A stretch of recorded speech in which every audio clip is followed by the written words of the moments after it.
Hello, Michael with Victory Engineering here, and Sean, and today we're going to be talking to you about how we just set up our touch probe. And we have had a 0 touch probe for a while now, and now we have an X, Y, and Z touch probe. So you may have seen several on the internet that use a plate that can locate off of the corner of a part that you might have in your vise or bolted under your table. And we just simply used some code that was with our Z probe and copied and pasted it, and now we have XYZ. So I will pull up our script for upper left 0.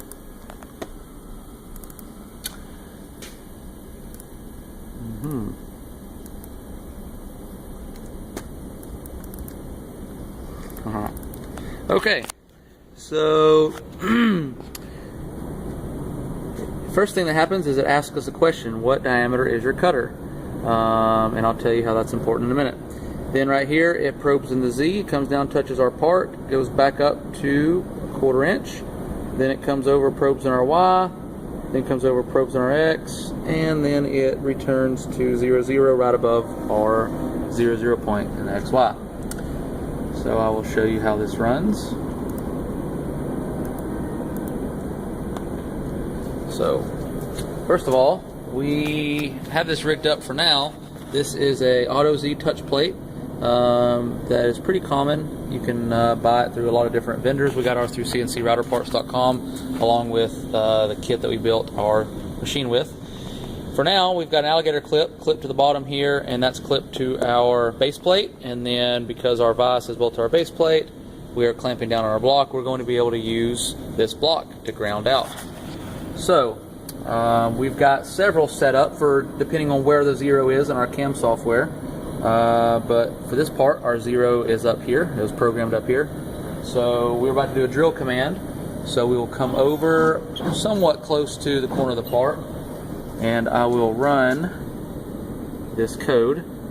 First thing it pops up and says, what is the diameter of your cutter? We're drilling with a 150 today. I'm going to hit OK. It says you're about to be Z probed.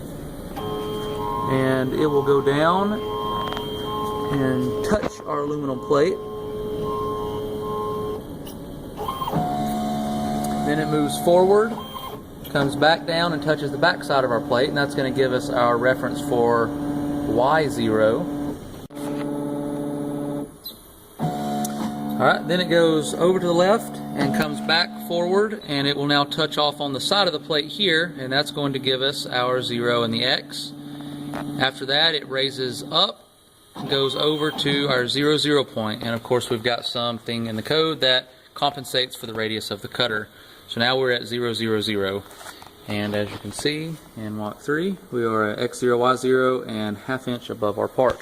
And so now we are centered up, and we were able to quickly locate the corner of this as our 0. If we had chosen this corner as our 0 point in the CAM when we programmed it, then we could run a different code or a different macro we have, or if it was centered, we could run one that bounces off the sides, front and back, left and right, center up in the code.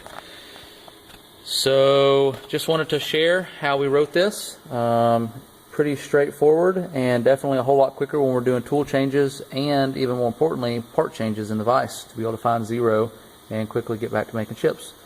Thanks for watching, and we'll talk to you later. God bless.